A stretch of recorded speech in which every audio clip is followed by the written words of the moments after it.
Hola, ¿qué tal? A nombre del Colegio de Empresarios, les doy la más cordial bienvenida a nuestra sesión de hoy.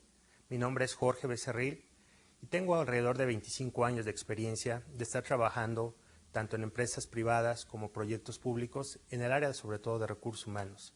Proyectos como liderazgo, proyectos de rediseño de organizaciones, clases, conferencias, son parte de mi valor curricular.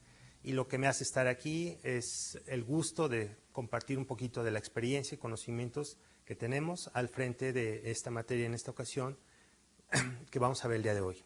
Entonces, les invito a que veamos el temario que está diseñado para este cuatrimestre con ustedes. El nombre de nuestra materia es Incremento de Habilidades Gerenciales. Es una materia que yo considero muy importante dentro de cualquier carrera, dentro de cualquier área que ustedes estén desempeñando, por lo importante que es para una organización generar gente con valores, con habilidades, con conocimiento técnico sobre el manejo y desarrollo de habilidades gerenciales, es decir, el conjunto de habilidades, de conocimientos, de experiencia que nos van a permitir a nosotros como gerentes, como directores, tomar las mejores decisiones en el ámbito que nos corresponda.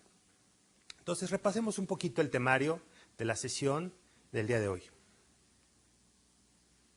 Vamos a ver entre todas el conjunto de habilidades que se requieren, un poquito de historia, un poquito de fundamento de cómo un gerente, un director debe de tener el conjunto de habilidades que debe de desarrollar y asimismo vamos a hacer, sobre todo el día de hoy en esta sesión, una perspectiva, una historia, una semblanza de lo que es el desarrollo de habilidades gerenciales desde el pasado hasta lo que es el día de hoy lo más moderno en términos de habilidades gerenciales.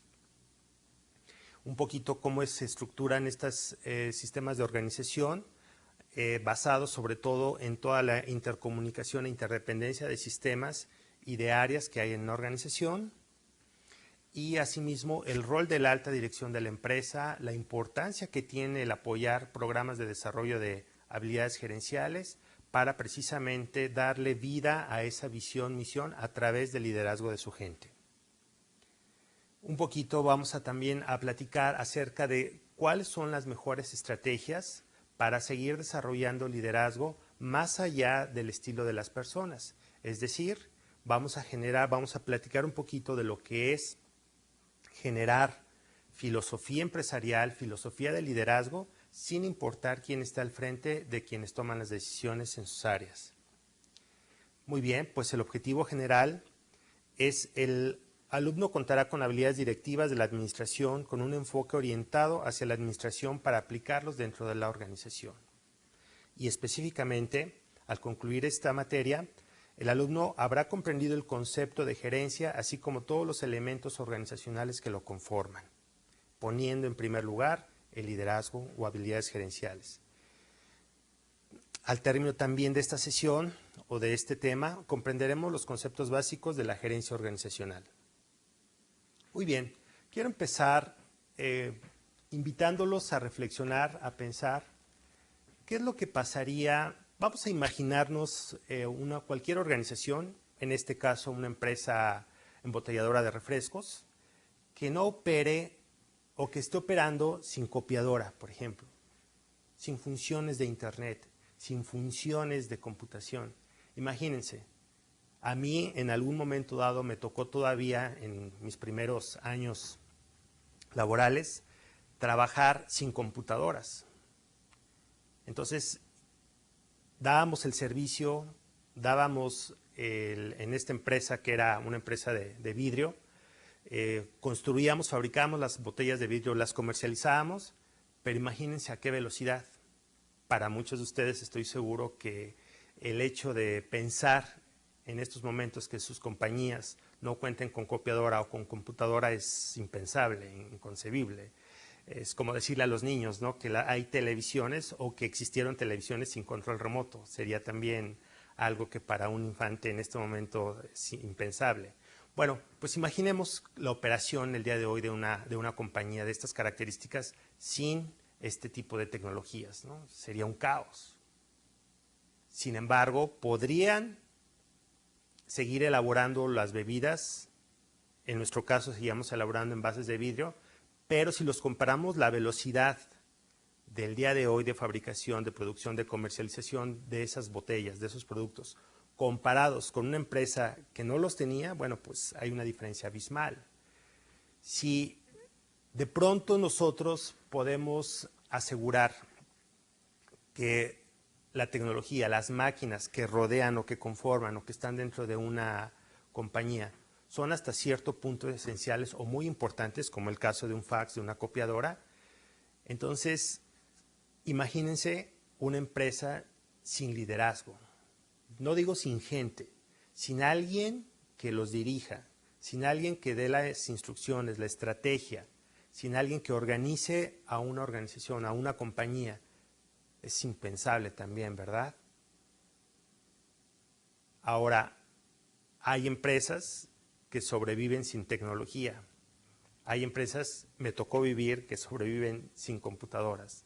Hay empresas que pueden sobrevivir sin mucho equipo material. Yo les puedo asegurar que no hay una empresa que pueda sobrevivir sin liderazgo. Sea cual sea el tipo de liderazgo o el tipo de gerenciamiento o dirección, no hay empresa que pueda sobrevivir sin alguien que esté al frente desarrollando las acciones, por muy pequeñas o de poca responsabilidad que haya. Es impensable pensar que existan este tipo de organizaciones. De ahí la importancia de que la materia o que revisemos la importancia de desarrollar habilidades gerenciales para precisamente ir conformando el mejor esquema o el mejor cuadro de habilidades que nos permitan a nosotros como personas ir creciendo dentro de una organización en algo que es fundamental y esencial, que se llama liderazgo.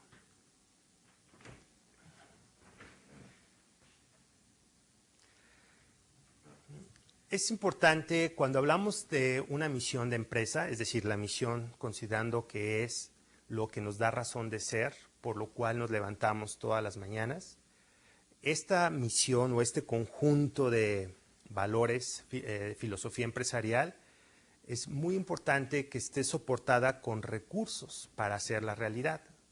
Si yo declaro que soy representante de una organización en la cual lo más importante para nosotros son los clientes y la velocidad de respuesta, bueno, pues debo de asumir que tengo todos los elementos, los recursos materiales de organización, tecnología, los recursos financieros para precisamente fundamentar mi dicho. Es decir, si yo digo que que el cliente es el número uno para mí dentro de mi organización y reviso mi organigrama y no tengo un área de servicio al cliente como tal, difícil que esta misión se dé si yo no tengo la estructura de recursos o de organización debajo de ello, ¿no? Entonces, lo que nosotros hacemos o lo que nosotros empezamos a descubrir dentro de una organización, recién entramos a un área de trabajo, a nuestros primeros empleos, es más allá de qué tamaño sea la compañía, es quién es mi jefe inmediato, quién es el que me va a decir o me va a dirigir hacia lo que yo tengo que hacer en una organización. Es importante entonces que esta persona, de acuerdo a mi punto de vista como empleado, tenga ciertas características, tenga ciertas habilidades para que yo pueda reconocer que él es un buen gerente, es alguien en el que yo puedo confiar y me puede llevar o puedo yo contribuir a lograr el objetivo de la organización, del área o de la función bajo la cual yo soy responsable. Entonces, vamos a ver un poquito más adelante de dónde se origina la palabra gerencia o gerente o management en inglés. Es algo muy fundamental, muy importante conocer el origen de esto y de ahí que, bueno, esta primera sesión va a ser un poquito revisar el pasado, teorizar un poco porque es importante comprender desde dónde venimos para saber hasta actualmente cuáles son estas habilidades gerenciales que le dan una solidez y un diferenciamiento importante de una empresa a otra, a pesar de que se puedan dedicar a lo mismo. El término gerente denomina a quien está a cargo de la dirección de alguna organización, institución, empresa o alguna parte de ella. Es decir, un gerente como tal puede estar al frente de un área de trabajo pequeña, de una sección, de una inclusive organización que sea parte o conjunto de varias organizaciones, y presenta la característica fundamental de que es alguien que está en una posición en donde su toma de decisiones reincide directamente o indirectamente sobre los resultados importantes de un negocio. De ahí que una organización, cuando se diseña, plantea las principales áreas bajo las cuales quiere a la gente con mayores habilidades encima. Es decir, hablábamos del ejemplo de una empresa que se dedica al servicio a clientes. Bueno, esta área de servicio a clientes va a contar entonces con la mejor persona o el mejor perfil que le pueda dar soporte a lo cual nosotros nos estamos dedicando, al servicio a clientes. Y va a tener algunas otras áreas que son soporte, que más adelante vamos a ver cuáles son las principales de cualquier empresa, pero aquí lo que queremos mencionar, recalcar, que un gerente es aquel el que está al frente de una organización, de un grupo, de una dirección, de un área funcional, y es el que toma las decisiones estratégicas de esa área.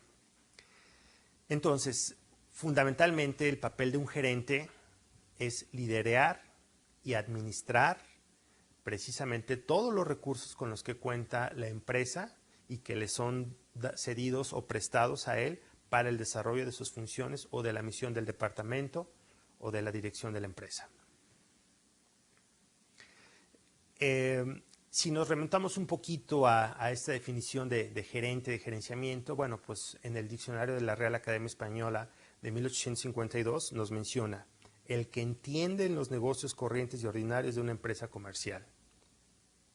Es importante en este punto mencionar que una definición como tal, o que nos enseñaron desde chicos en el caso de la gente que empezamos a estudiar hace muchos años, esta parte de administración, que nos decían que la aspiración de nosotros dentro de una carrera universitaria, una vez empezando a trabajar, era llegar a ser gerente.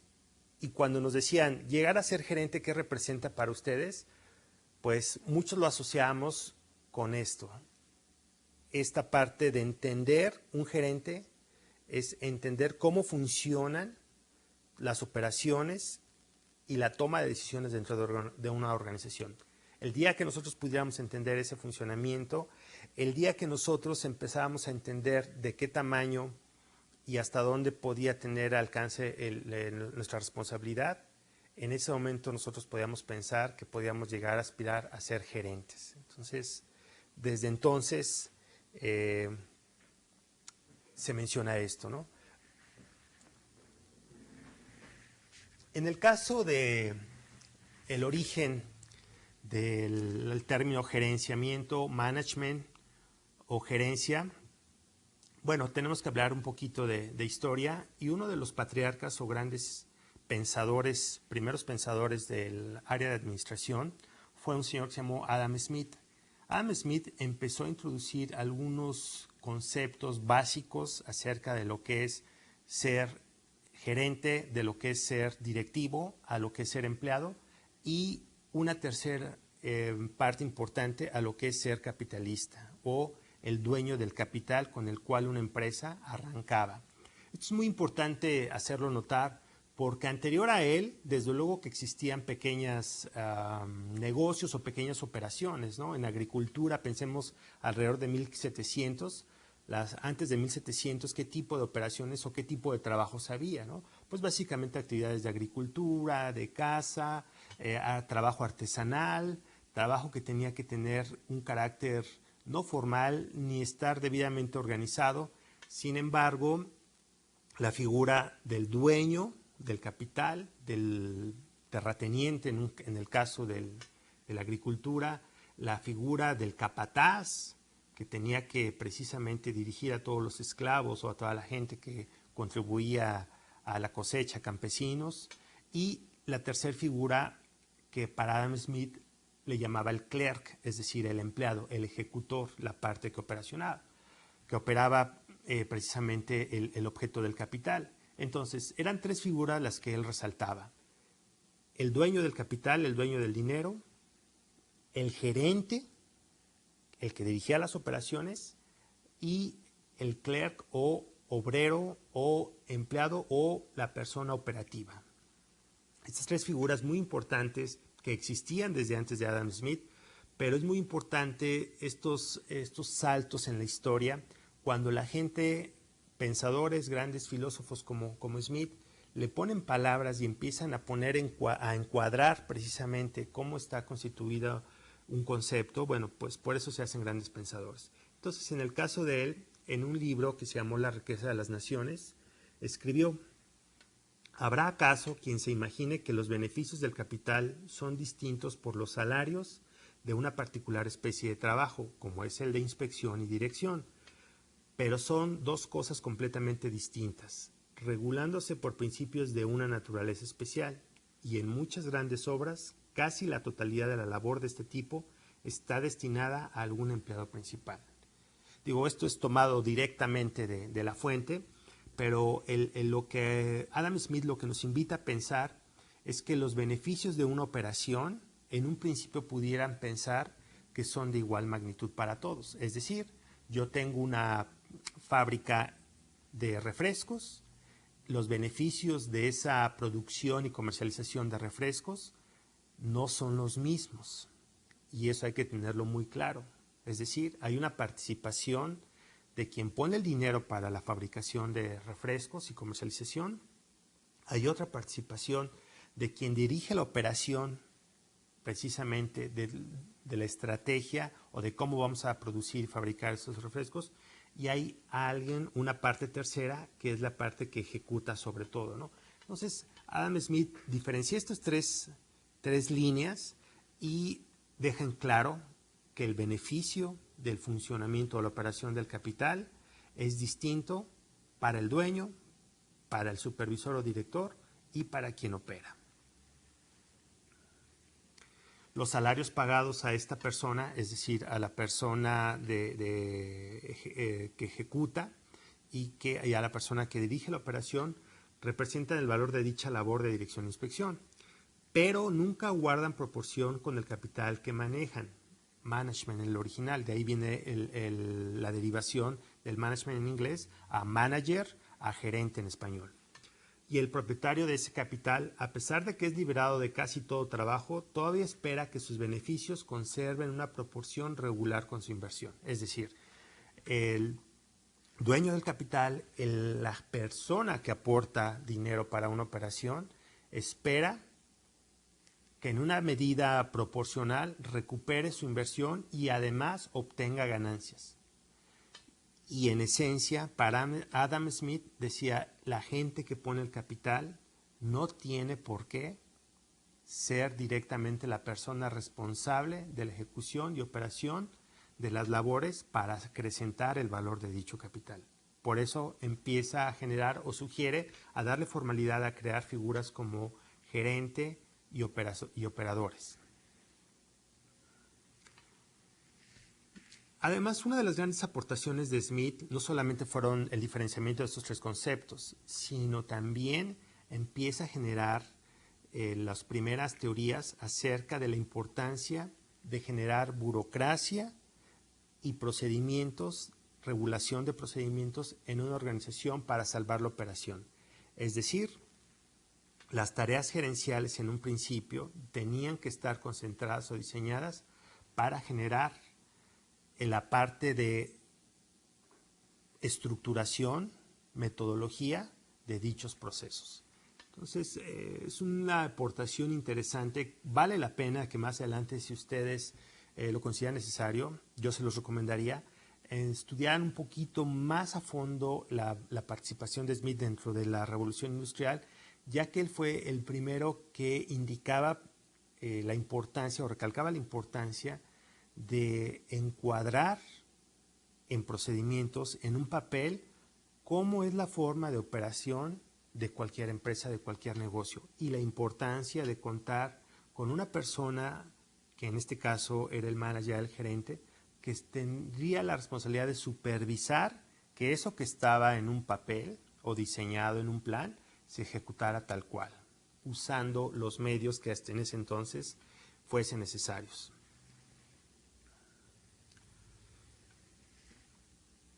Smith también puntualizaba que no era razonable que un gerente, a pesar de que tenía la gran responsabilidad sobre un negocio, la operación de una función o el mandato sobre gente, no era razonable pensar que este tipo de personas tuviesen el mismo compromiso o lealtad al negocio que el capital. ¿Por qué? Porque finalmente el gerente no aportaba de su dinero hacia el negocio. Era responsable de una parte de operación, pero la persona la persona con más responsabilidad, la persona con más compromiso hacia el objeto de una compañía tenía que ser el socio capitalista. Y pensemos hoy día que todos los accionistas o los altos mandos de una empresa, si no están comprometidos con la misión de la misma, es muy difícil que un negocio camine por mucha gente que tenga hacia abajo administrando o con muchísimas habilidades, ¿no? El propio capitalista, el propio socio capital o dueño mayoritario de una organización es quien debe tener mayor compromiso hacia las acciones que se originan en una compañía. Y los gerentes, el mayor compromiso que deben de tener es hacia el funcionamiento del capital que es proporcionado precisamente por los accionistas. Voy a tener un momentito también en comentarles de otro gran pensador francés, Jean-Baptiste Gay. En un tratado de 1803 refuerza lo que menciona Smith, pero además nos dice: el gerente es aquel que está a cargo de la planificación, obtención y asignación de recursos, objetivos, tasas de producción, fijación de precios. Tareas que por primera vez en la área administrativa se reconocen como tareas de pensar y ya no tanto de hacer. Esto es muy importante. ¿Cuántos de nosotros no hemos escuchado: a mí me pagan por pensar y no por hacer? Ah, entonces tú eres jefe, dirían algunos, ¿no? En alguna organización me decía un jefe que tenía una mentalidad de antes, de los 50, de los 60, me decía: ¿usted trabaja o es jefe?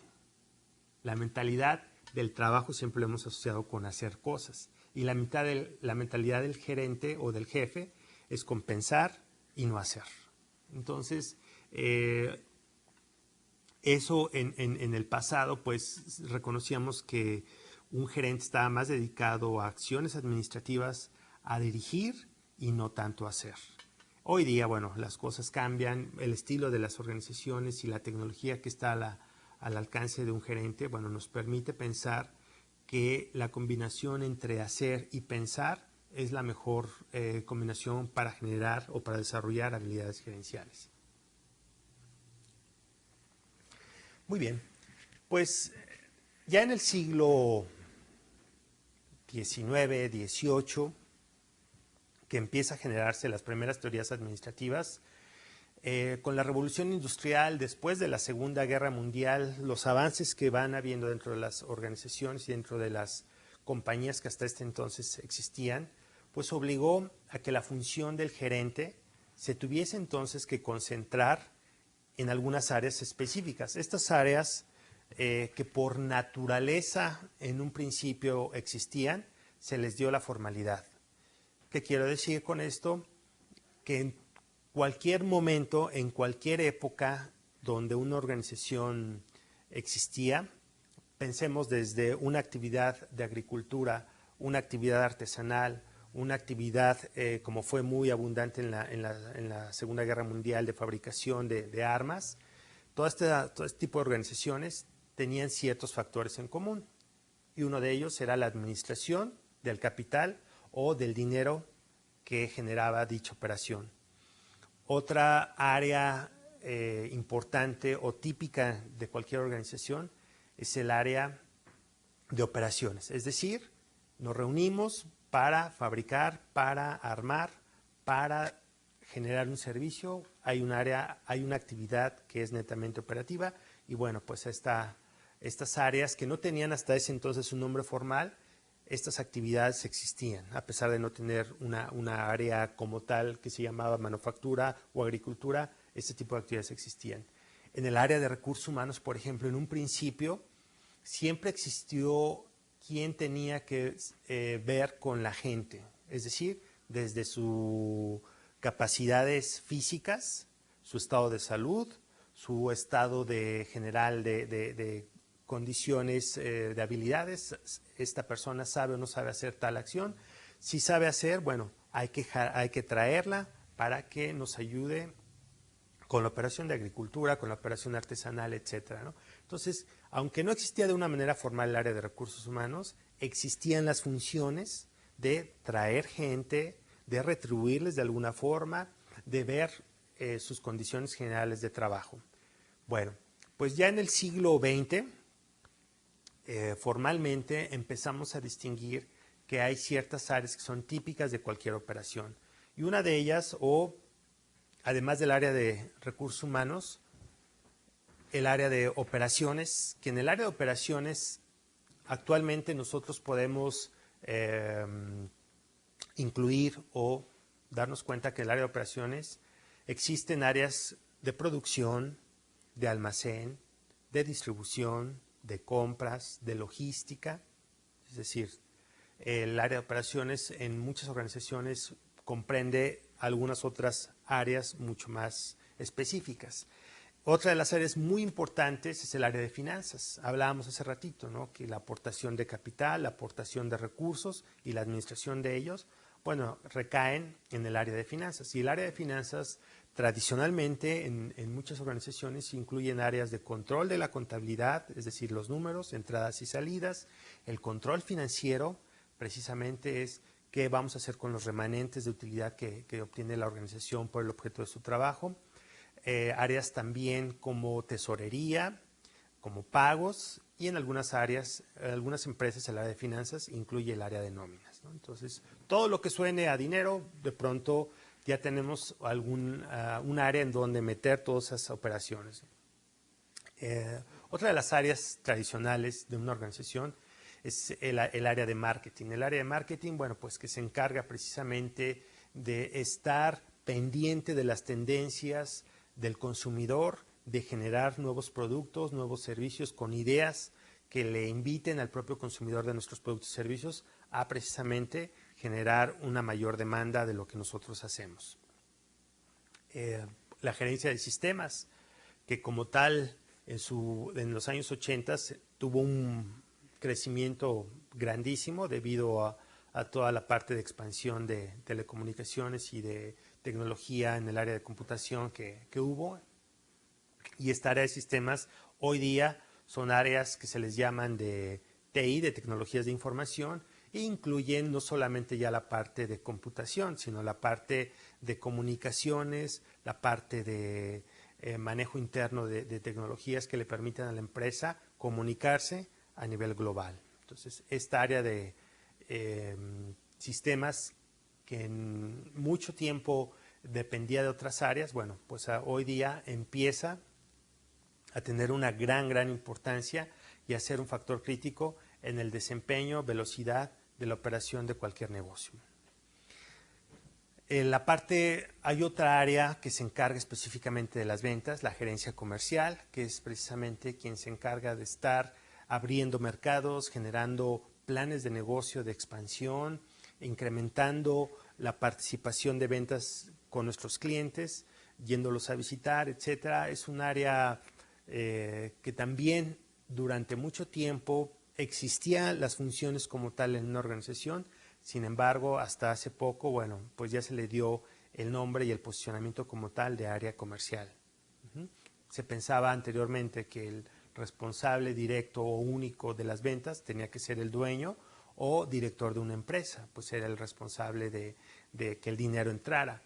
Ahora, con todas estas nuevas tendencias de administración y organización, nos damos cuenta que el área comercial es únicamente una parte del proceso que le da valor, que le da vida a la misión de una organización.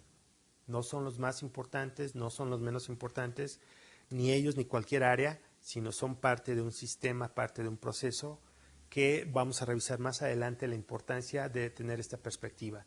En muchas organizaciones se piensa de pronto, por ejemplo, que el área de finanzas, el área de contable, es un área de trabajo llena de gente que está dispuesta, que el perfil de estas personas son los que están dispuestos a laborar desde muy temprano y a irse desde muy tarde, y para ellos no existen sábados y domingos, no existe una carga de trabajo alta, y que si no están hasta tarde trabajando es que no funcionan. Entonces, durante mucho tiempo se pensaba de este tipo de personas, ¿no?, que trabajan en áreas contables.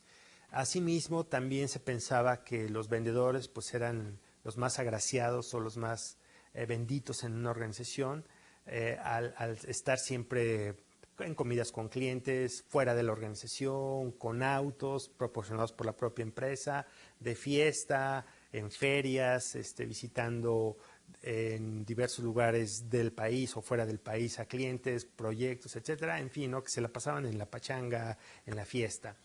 Bueno, tanto el concepto de contable, del contador, como el concepto de vendedor ha ido cambiando a efectos de que comprendamos de que es tan importante la función de la persona que está en un área administrativa como de la persona que está en el área comercial, o una persona de laboratorio, o la persona de operaciones, ¿no?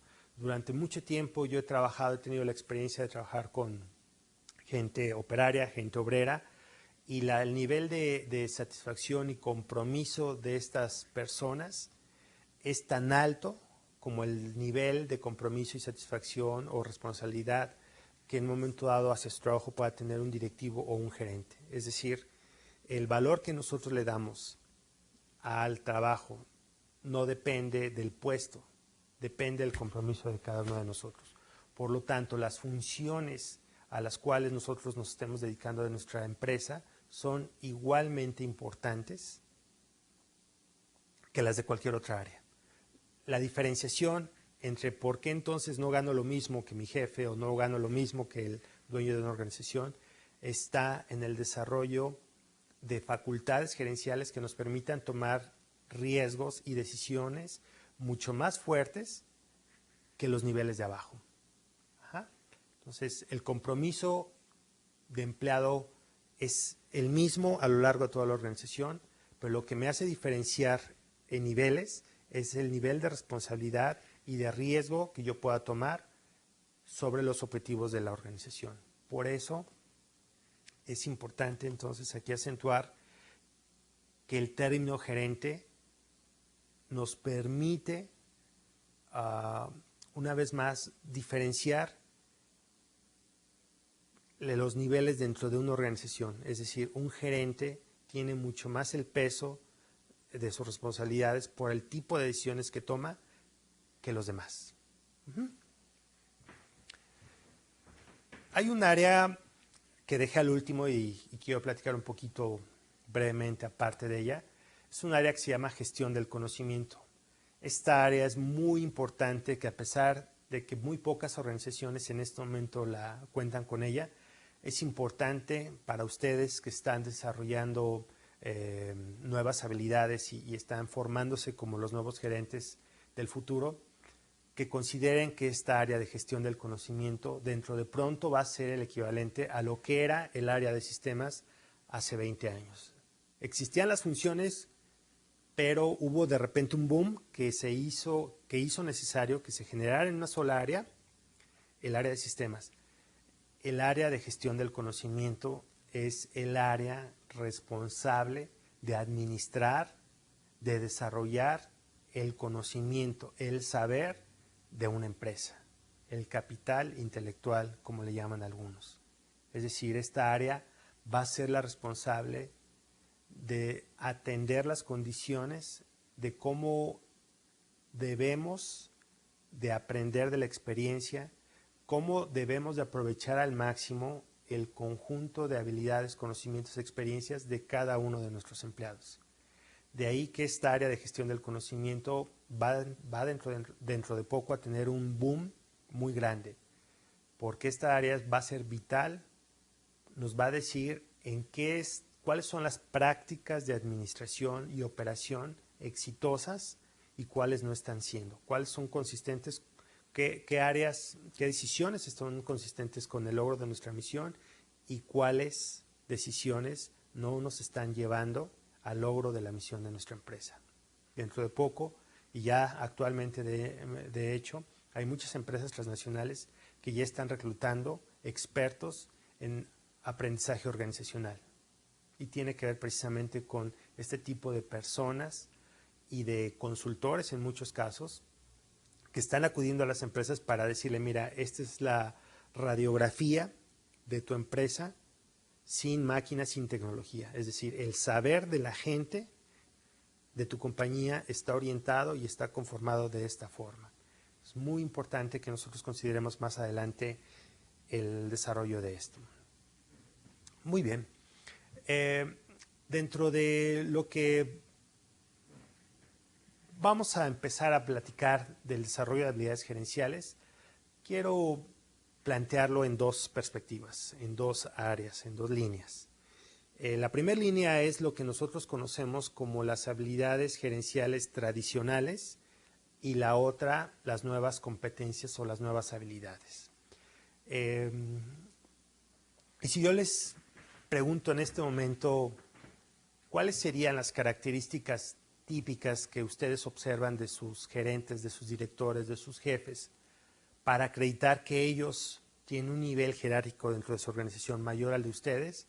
Seguramente van a pensar las típicas: él sabe más, él tiene más años que yo, él tiene más experiencia y por eso está en el puesto que está.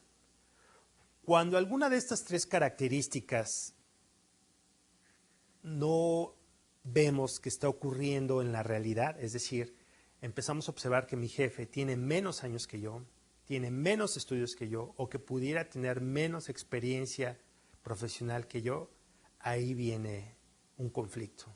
Entonces, muy importante entonces que empecemos a diferenciar, a nombrar cuáles son las características tradicionales del gerente con las cuales nosotros nos hemos venido formando esta forma de pensar, es decir, ¿qué nos llevó a pensar que el que tiene más años sabe más que yo o que el que tiene más experiencia puede más que yo? Bueno, todo parte de nuestra percepción. Entonces, vamos a revisar las características tradicionales de un gerente para de ahí entonces darnos cuenta por qué de pronto este tipo de pensamientos de por qué una persona está arriba de nosotros se han generado o de dónde se han generado, ¿no?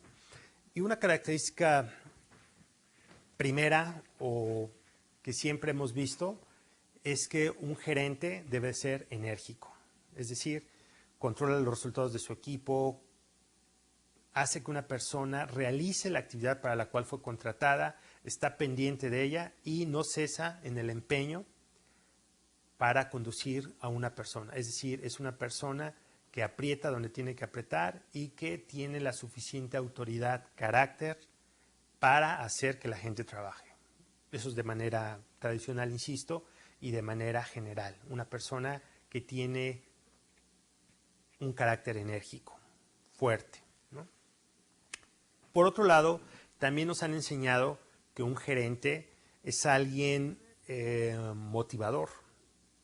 Es decir, no solamente te regaño o hago que me pongo de malas o te tengo que gritar para que ejecutes algo. No, también tengo la facultad, o nos han enseñado que tenemos la facultad de motivar a la gente, de saber qué decir, en qué momento, para que la persona realice de manera aceptable su labor, confiando en lo que yo le estoy diciendo, confiando en la persona. Es decir, un motivador de forma tradicional es aquella persona que no necesita pedirnos algo para que nosotros hagamos algo, ¿no? Y bueno, pues una persona ya con experiencia de vida, con convivencia sobre todo, va a saber cuándo aplicar criterios de una persona enérgica o de una persona motivadora. Sobre qué persona se requiere ser más puntual, preciso, dirigirse, y sobre qué personas no requieren que les estemos llamando la atención, que los estemos supervisando constantemente, ¿no? Sino simplemente haciéndoles más agradable la percepción del trabajo que tienen que hacer. Ese es algo que con los años, en muchas experiencias hemos visto que una persona ya madura sabe precisamente diferenciar cuándo ser enérgico, cuándo ser motivador, y esto fundamentalmente por la experiencia de vida de cada quien, por la reflexión que tenemos hacia los diferentes momentos que hemos pasado, y sobre todo yo les diría que el estilo de gerenciamiento de cada persona se va formando mucho por la forma como a nosotros nos fueron gerenciando, nos fueron dirigiendo. Si nosotros aprendimos de una persona, de un jefe enérgico, lo más seguro es que también nosotros seamos enérgicos con nuestra gente, porque sabemos que eso resultó con nosotros. Si sabemos que tuvimos mucho conflicto con una persona enérgica, vamos a rehuir esa parte de conflicto y vamos a buscar mejor formas de negociación, formas de hacerle entender a la gente que la importancia de hacer un trabajo sin tener que gritar. Otra característica tradicional de los gerentes era la decisión. Es decir, los gerentes, la toma de decisiones que tradicionalmente hacían no solamente era importante, sino a veces hasta secreta. No sabíamos qué estaban haciendo nuestros gerentes, ¿no? Oye, ¿dónde está el gerente? Está en junta con los directores. Y al decir, yo me acuerdo en mis años mozos cuando nos decían, ¿es junta gerencial el día de hoy o es día de junta de directores? Bueno, pues me imaginaba que los dioses del Olimpo bajaban de la tierra y se metían a un cuarto, a una sala de juntas para estar discutiendo los asuntos importantes o que iban a marcar el paso de una organización. Entonces, típicamente pensamos que cuando hay una junta gerencial se tocan temas en donde el conocimiento, la experiencia está en discusión en beneficio de la propia compañía. En muchas ocasiones es así, pero también les puedo decir que en muchas ocasiones no es así, que el tipo de decisiones que se toman no tienen que ver necesariamente con el carácter importante de un puesto directivo, pero hacia la gente, hacia la percepción que tenemos nosotros de estas juntas directivas, es muy importante que transmitamos que el tipo de toma de decisiones que tienen los gerentes en una compañía tienen que ver con la responsabilidad de sus propios puestos. Otra de las características tradicionales es, pues nos decía, ¿no? El gerente sabe tomar las decisiones siempre en el momento preciso, con la gente precisa, para generar una acción también precisa, ¿no? Es con la mira puesta. Saben exactamente hacia dónde dirigirse, ¿no? Teóricamente, yo insisto, porque en muchas ocasiones esto de que nuestro jefe sabía todo, pues es el tipo de educación con el cual nosotros ingresamos a una compañía. Decimos, bueno, si es jefe, si es gerente, es por algo, es porque él sabe más, es porque él lo sabe todo, él sabe qué hacer. Y muchas veces nos damos cuenta de que no es así. Sin embargo, la responsabilidad ya recae, ya en el nombre del puesto, ya está implícita, y es un gran peso para un gerente que sea gerente y que no sepa realmente qué es lo que está pasando dentro de una organización. Entonces, por eso les digo que estas características son tradicionales, ¿no? Asertividad. Una de las características también que nos hicieron pensar antes que una persona, ¿por qué es gerente? ¿Es gerente? ¿Por qué es gerente? Bueno, pues porque tiene el don de decir las palabras precisas en el momento preciso. Tiene esta facilidad de relación, tiene esta facilidad de tratar a la gente como le gustaría ser tratada, ¿no? Decían una compañía, ¿no? Con respecto a nuestro director general, él tiene el tacto de un caballero, pero también la fuerza de un animal para llevar y conducir esta organización, ¿no? puede ser una dama a la hora de decir algo o puede ser el mayor dictador en un discurso. Entonces, este tipo de facultades y de habilidades que ya no solamente tienen que ver con el aspecto técnico, sino con el aspecto de personalidad, también nosotros las hemos asociado durante mucho tiempo a lo que debe de ser un gerente.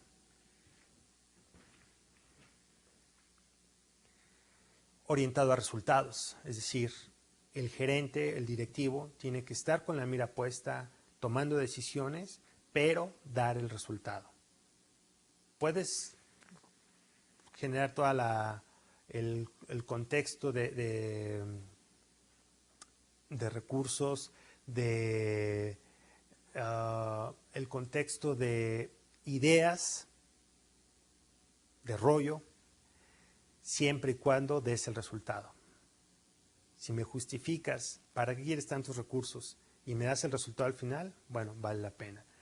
Antes decíamos que el fin justifica los medios. Hoy día les puedo decir que eso ha cambiado.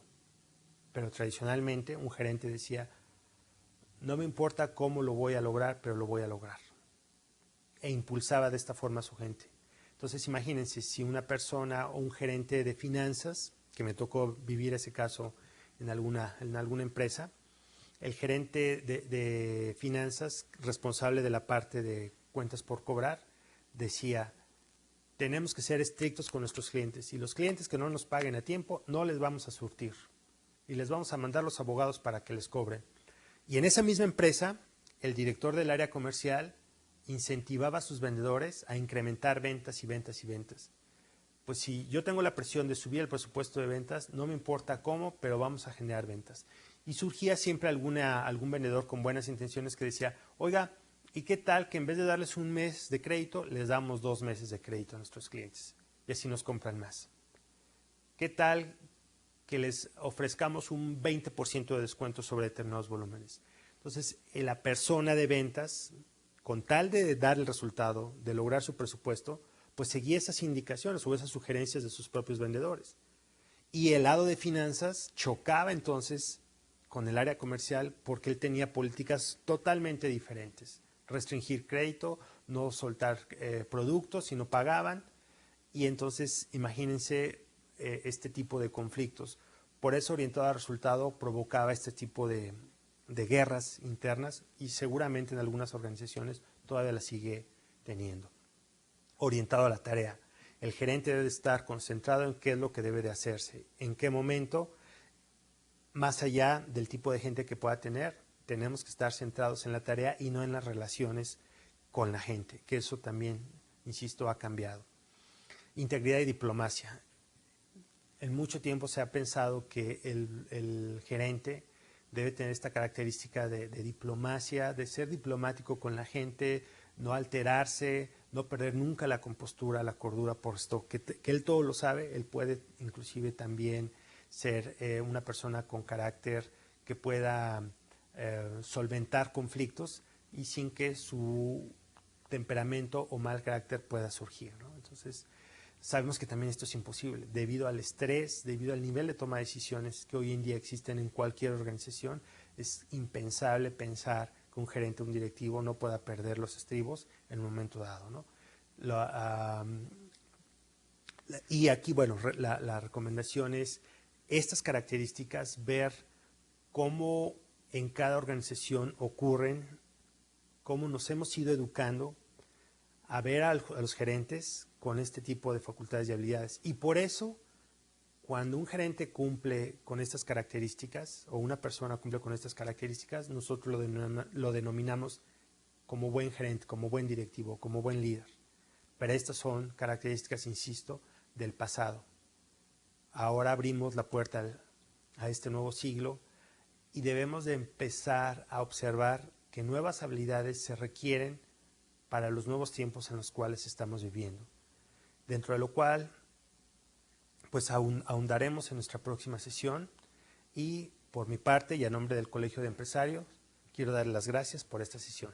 Muchas gracias.